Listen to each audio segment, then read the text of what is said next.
Welcome to It's Beyond the Food podcast, my sisters. I'm your host, Stephanie, and today we're back with episode 3 of the Coach Corner series. And this series is for all the health professional, dietitian, nutritionist, therapists, health coaches who want to learn how to coach behavior and mindset without co opting diet culture.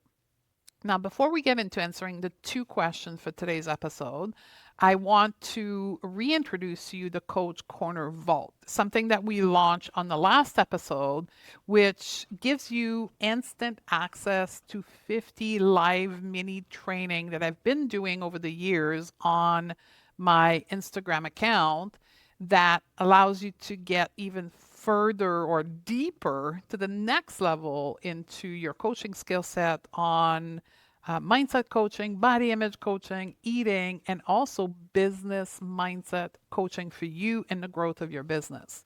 We've organized it into a downloadable library where you can see the topic that each training focus on, and you can select what you need in the time that you need it. I think it's very cool.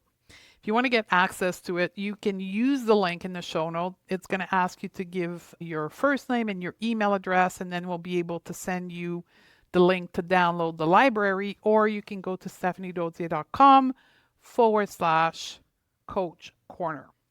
Now, let's dive into the two questions. Question number one: can client practice intuitive eating with health condition? This is one of the most common questions I get from people who are entering the world of weight neutral health and are learning to practice using the intuitive eating framework and are worried that it may not be conducive to health condition. And I'll take the typical diabetes, PCOS, or any other chronic health condition. And I want to say it's totally normal because most of your training, be it as a dietitian or as a health coach, probably taught you that part of the process of helping people was to restrict certain food. And it's even more prevalent in health coaching circle where food restriction is the baseline for any health condition. And it's misunderstanding. I'm going to give you the answer. Intuitive eating is conducive to any client, any patient that you have in any health condition that they may have.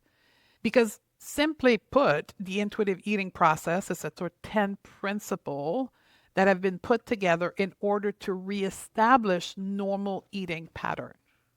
That's all it is. It's leading your client back to have normal, however we define normal, have normal human eating behavior to heal, transform their disordered eating pattern learned from diet culture into the normal average human being eating behavior. So, with that in mind, intuitive eating is just a process that people go through to reacquire normal eating behavior. Now, where there's a little bit of education that needs to be given to people who are new to this process is that what is believed to be the solution of restricting certain food for certain health condition actually is not conducive when we look at eating behavior. Here's what I mean by that. When we restrict food for noble reason, like health issue, or for aesthetic reason, like for weight loss, is irrelevant to the human nervous system and brain. It doesn't make a difference why you restrict food. It's still a food restriction that will be perceived by both the brain and the nervous system as a threat and leads to disordered eating behavior like binging, like food noises, like any type of eating past fullness, craving food that are being restricted. So when we prescribe food restriction for certain health condition, it is not sustainable treatment or protocol that you're giving your client because they will not be able to sustain those behaviors. Now, I generalize here. Most people, 9 people out of 10, will not be able to sustain those eating pattern behavior. So what do we do instead? That's where intuitive eating comes in. The first thing we need to assess our client's eating pattern, right? That you use the TILCA intuitive eating assessment, or that you use our Simplify assessment, which we, by the way, can provide for free. If you go into the show note, you will see you can grab our non-diet assessment tool for free. The first thing you need to do with any client is assess their eating behavior and understand if they are in a disordered state of eating or they are in a normal state of eating. Chances are, if they're coming to you, they're probably demonstrating some level of disordered eating behavior. And that's where intuitive eating process comes in to reestablish connection to hunger, fullness, and satisfaction cue, to neutralize all food, remove the good or bad food label, which leads to the food noises.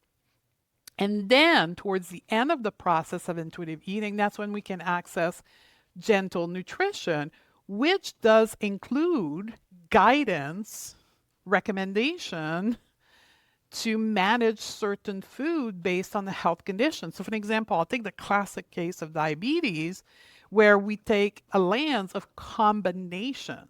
When we combine carbohydrate with a fat or a protein, we reduce the impact of the carbohydrate on the blood sugar, which is an approach that is sustainable because it doesn't restrict carbohydrate like most protocol for diabetes will do for the client, making it unsustainable and creating a lot of food noises and emotional disruptance for your client. So when we're taking an intuitive eating approach, we're resetting the baseline on hunger, fullness, and satisfaction, and we are taking specific approach that are included in a gentle nutrition approach. Now, before we leave this topic, I ought to mention that you want to work within your scope of practice, meaning if you are not a licensed practitioner who is capable of providing medical nutrition counseling, you should not be doing so. This is when we work in collaboration with a registered dietitian who specializes in medical nutrition, who can advise based on the specific condition of the client or the patient which food should be addressed within the concept or the constraint of gentle nutrition. If you study with me, we teach gentle nutrition in a pyramid kind of framework, and we call individual food specification the top of the pyramid.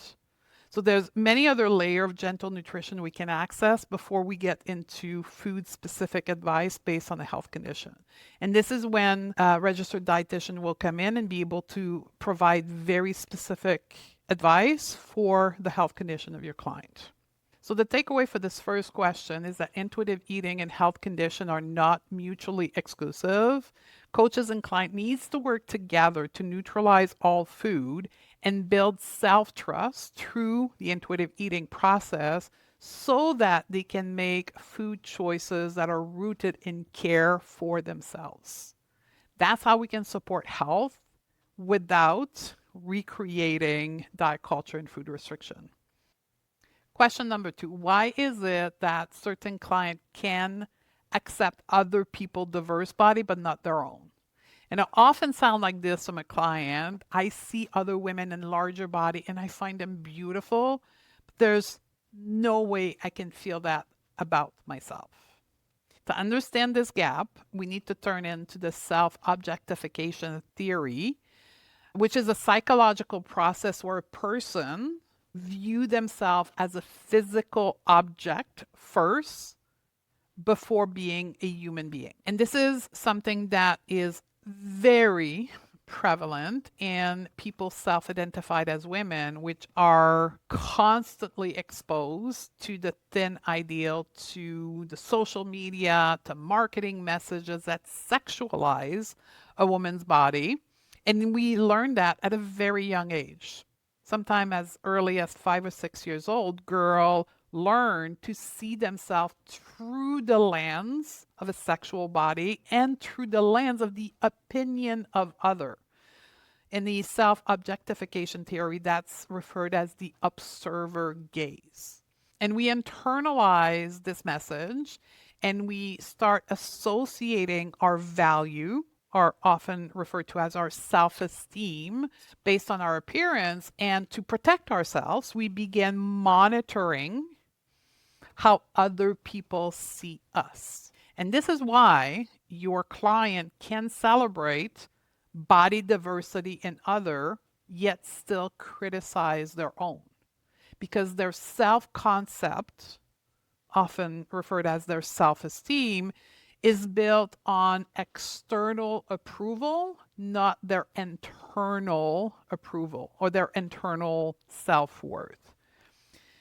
In a recent episode, and I'm going to quote the number, I think it's episode 440, I did an entire unpacking of what is known as the good girl syndrome, where I explain the concept of socialization and how women are socialized to be women in a patriarchal society, whereby we see our self-worth as being attached to our body and how other people think of us.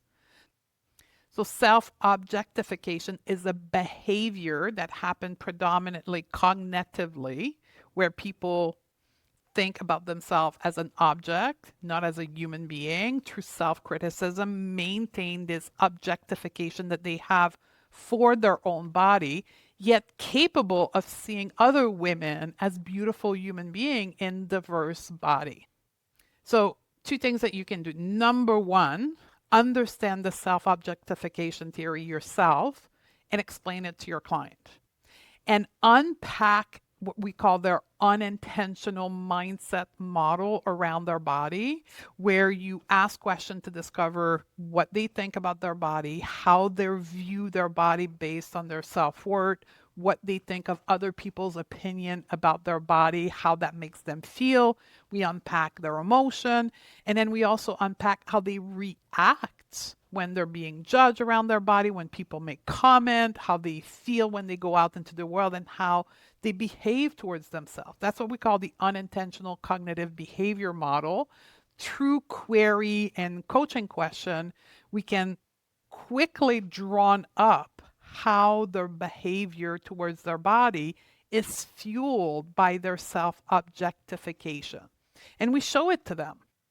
This is what we call presenting their unintentional model that fuels their current behavior, where we can explain to your client what is happening. So show to your client how self-objectification shows up into their life. And then number two, this is why I love body neutrality, where we reframe the relationship of your client to their body from a place of functionality instead of beauty. That's the foundation of body neutrality, where we reshape our belief system around functionality.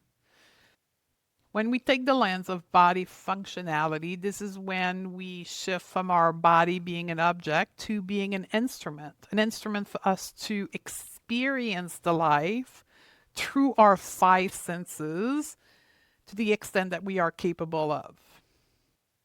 So each time your client can reframe an objectification thought, an experience of self-objectification, to one of functionality, that's how over time they're going to build a new belief system around their body image. So if I was to give you a takeaway for this question, is the understanding of the self-objectification theory and how it explains why your client can accept other people's diversity in body, but not their own. Explaining that, teaching that to your client, also showing them through the cognitive behavior coaching model how this impacts their behavior towards themselves, their self-criticism, towards the ability to care for their body, and introducing them to body function valuing instead of beauty valuing. That's how we move our client from self-judgment to self-trust. If this is the kind of coaching you want to master, one that is rooted in behavior, self-trust, using the non-diet coaching framework. This is what we teach inside of the non-diet coaching certification, and I invite you to join the waitlist for the next cohort in early 2026. Until next time, my sister, coach behavior, not bodies, and I'll see you on the next episode.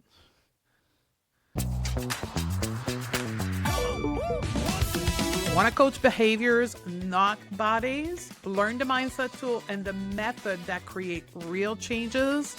Join the waitlist for the next cohort of the non-diet coaching certification at stephaniedodier.com/waitlist. That's where the real training begins, and I'll see you on the other side, my sisters.